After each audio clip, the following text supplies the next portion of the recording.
Okey, Assalamualaikum warahmatullahi wabarakatuh dan salam sejahtera. Okay, so how are you today? Excellent, that's right. Okay, Alhamdulillah, malam ni kita dapat bersama lagi dalam sesi sembang santai kita. Okay, dan saya yakin insyaAllah kita ada sedikit masa untuk berkongsi pengalaman, betul? Berkongsi pendapat dan juga berkongsi idea untuk kita bangkitkan semula profession kita, kita bangkitkan semula semangat safety dalam diri kita dan juga dalam organisation kita, dan orang kata berkongsi sedikit pengalaman supaya kita boleh buat sesuatu dengan lebih baik lagi, betul?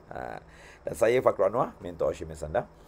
Alhamdulillah, hari ini satu hari kita ada safety awareness punya training di Rawang, Alhamdulillah. Dan hujung minggu hari itu pun sama juga, sibuk dengan meeting bersama dengan MSOSH untuk kita fikirkan hala tuju safety pada masa akan datang.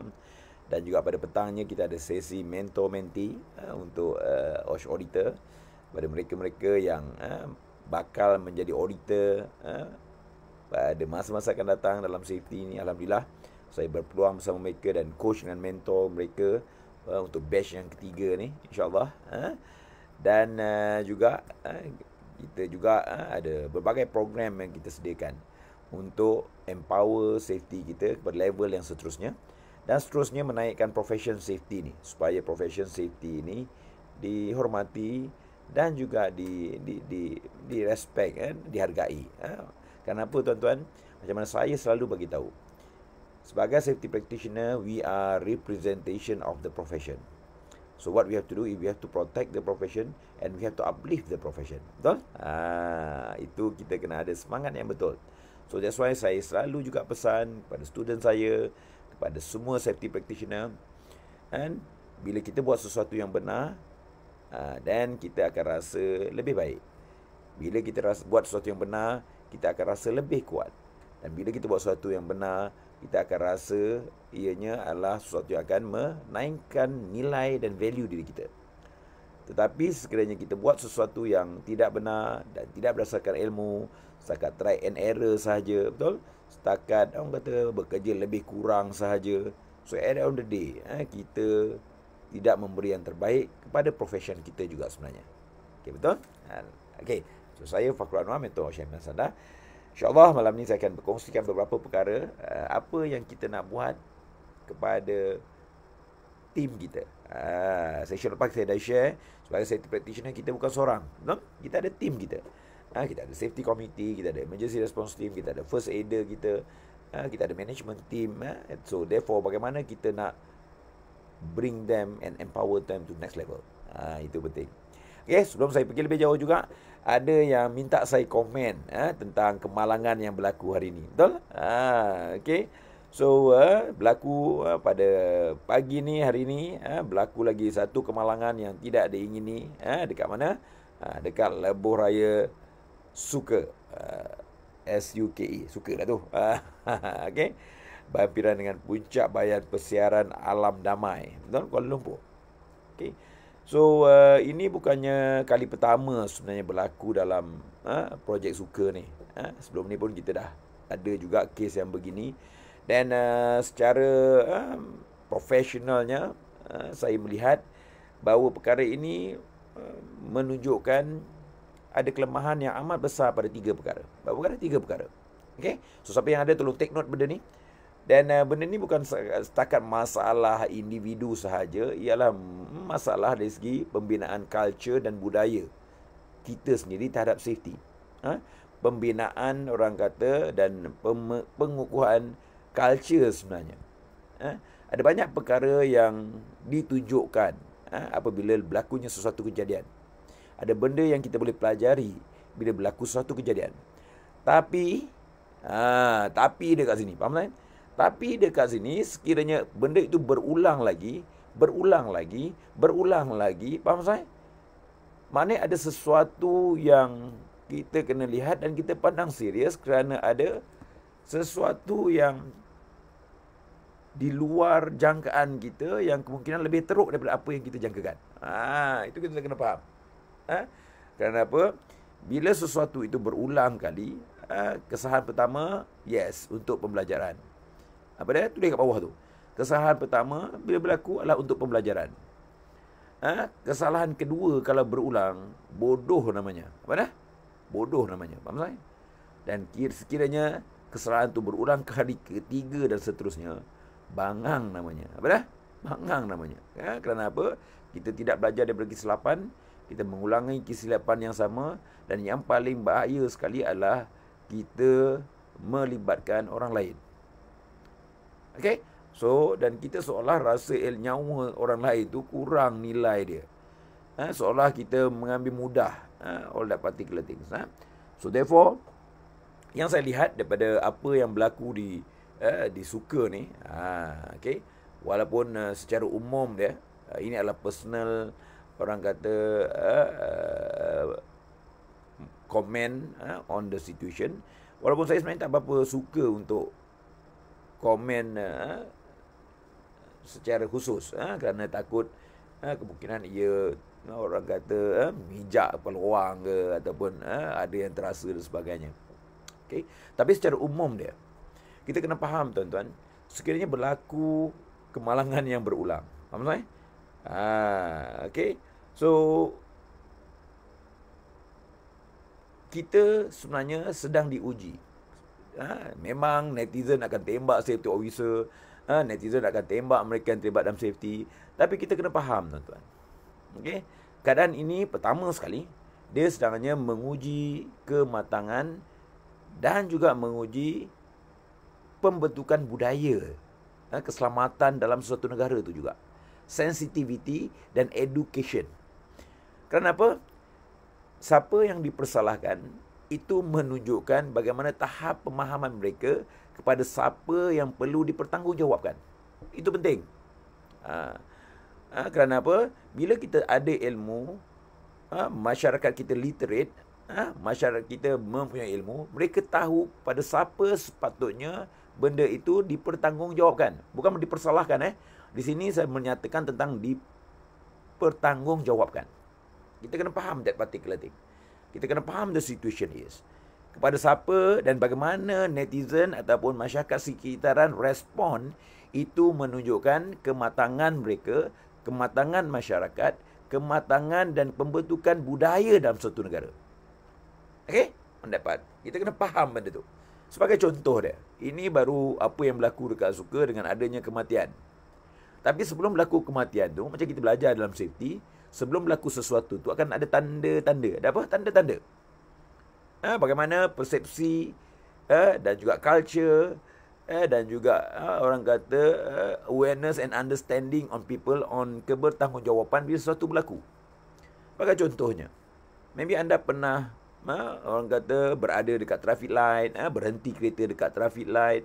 Faham saya? Dan waktu berhenti kat traffic light tu, ada orang yang jual buah lah, jual mangga, asam boy lah, ada yang jual air lah dan sebagainya. Dan apa yang berlaku?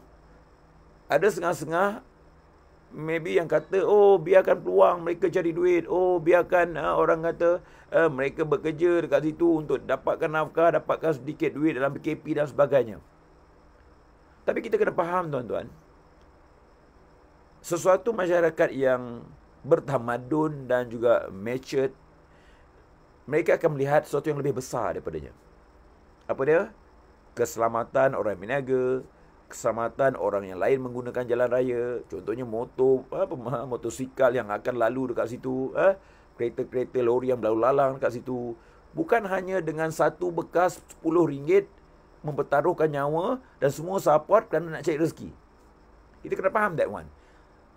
Sekiranya ada netizen yang masih support, ada orang yang masih support perkara tersebut, menunjukkan kita belum sampai lagi tahap kematangan suatu negara bangsa. I have to say that. Dan sama juga apa yang berlaku di Suka. Kalau perkara tersebut berlaku dan orang masih menyalahkan SHO, sedangkan kita kena faham sesuatu organisation tu adalah bergantung, yang pertama adalah leadership mereka. Apa dah? Leadership. So mereka yang dipertanggungjawabkan bukan sahaja safety officer. Sepatutnya adalah pihak pengurusan yang dipertanggungjawabkan. Kita kena faham, safety practitioner, safety officer, mereka yang terdapat dalam safety adalah mereka yang akan menasihati majikan. Tetapi kepimpinan dan majikan masih boleh pilih sama ada untuk buat atau tidak buat. Sama ada untuk melakukan yang benar ataupun swipe under the carpet. Kita pakai faham benda tu. At the end of the day, the top management and the leadership of the organisation will to make the call. Tetapi yang menjadi kambing hitam dia, kerana siapa dia? Orang yang ada perkataan safety tu. Orang yang ada liability ataupun pertanggungjawaban sebagai safety tu kadang. Sedangkan kita kena faham,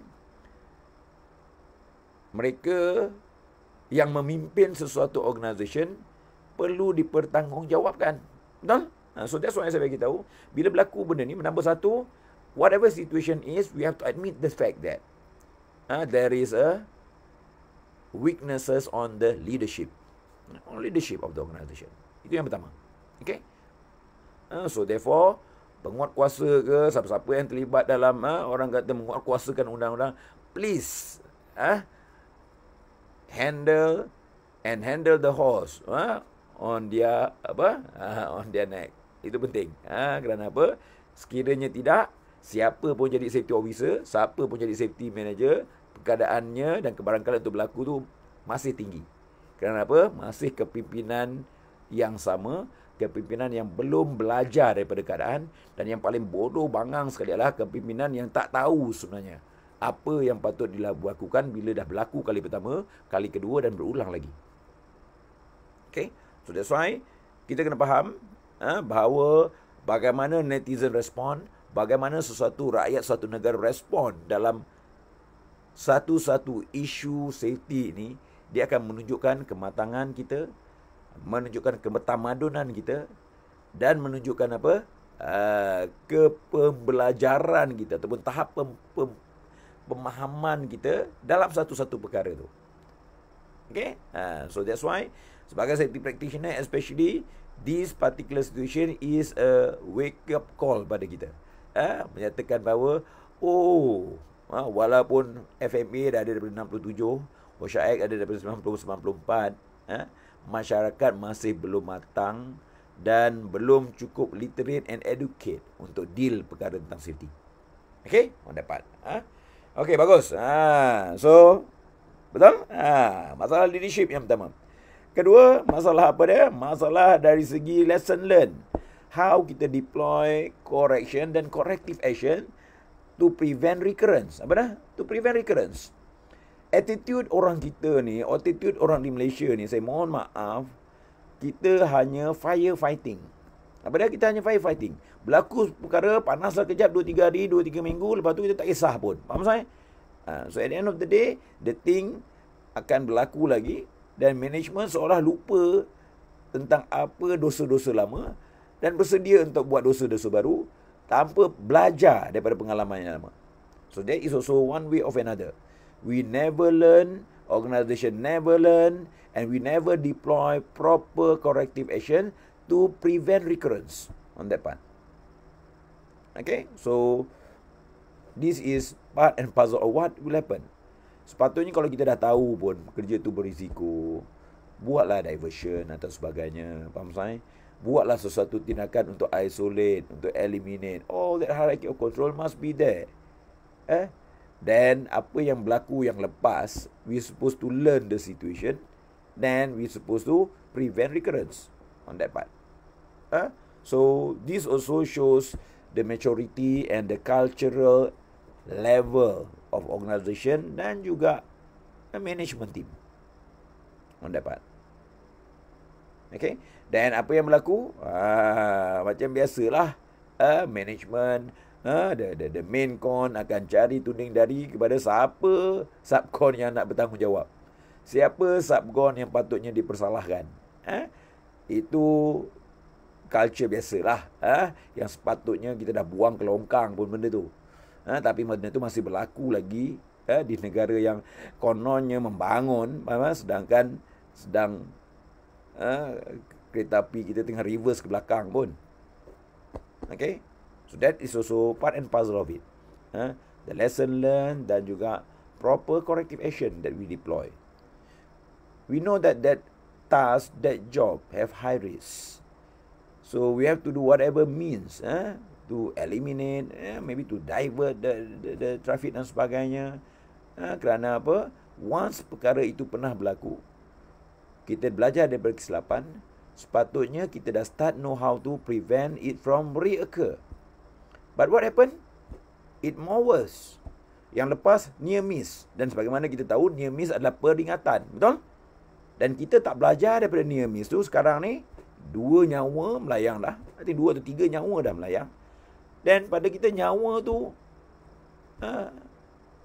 setiap orang ada persepsi yang berbeza on that part. Okay, so we have to understand that that is one also culture dan perkara yang kita kena lihat dengan suatu perkara yang lebih besar. Okay. Dan yang ketiga, what we learn the situation, what this situation shows. Okay, siapa nak tahu? Beritahu saya tu. Nak. Okay, sikit lagi last. Dapat. Let us share how important it is to understand the situation. Dan ada yang komen, ada yang PM saya secara personal, Cik Fakrul, give a comment. So this is my feedback and this is my comment. So what it shows sebenarnya. Okay. Okay, siapa yang ada kat sini, bagi tahu salam. Assalamualaikum. Selamat malam. Okay, good.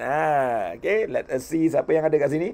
Alhamdulillah, kita ada Jacqueline. Apa khabar? Jacqueline. Kita Surashan. How are you, Surashan? Excellent. Alhamdulillah. Saya doakan kesihatan anda semua. Dan doakan juga kesihatan saya supaya saya terus boleh berkongsi untuk empower safety to the next level. No? Dapat. Okay, kita ada juga Azizul. Apa khabar, Azizul? Waalaikumsalam. InsyaAllah kalau ada rezeki bulan depan kita jumpa untuk recharge bateri. Kita ada juga Iskandar. Apa khabar, Iskandar? Waalaikumsalam. Syahmi. Apa khabar, tuan? Okay, kita ada Asma, Arisa, Syukri. Apa khabar semua sekali? Alhamdulillah. Okay, kita ada Atif. Apa khabar, Atif? Sihat, Atif? Okay, kita ada Jamal. On that part. So, take note on that part. 3 perkara yang besar yang kita boleh belajar daripada orang kata kerja dekat suka ni, yang mengambil dan meragut 3 nyawa ni. Alright? On that part. Pertama sekali adalah isu leadership. That show us the truth about how safety being lead in Malaysia sebenarnya. Blaming people, blaming of netizen kepada SHO shows the maturity of the people of the country. Betul? Dapat. Sepatutnya kita ketahui siapa yang perlu dipertanggungjawabkan dan siapa yang sepatutnya taking the responsibility accountability. Number 1 apa dah? Issue on leadership. Kedua adalah issue on the lesson learned and learn from mistake and deploying a corrective action to prevent recurrence. Itu pun sama juga. Kenapa? Tidak menjadi culture dalam mana-mana organisation dekat Malaysia ni secara umumnya yang belajar daripada kesilapan, bangkit daripada kebodohan dan orang kata tidak menunjukkan kebangangan tu. Faham tak? Kadang-kadang daripada atas sampai ke bawah dah tunjuk tak pandai. Lepas tu yang sedihnya kau tunjuk kan apabila yang you bagi tahu tu membangankan diri sendiri. So we have to understand that. Okay?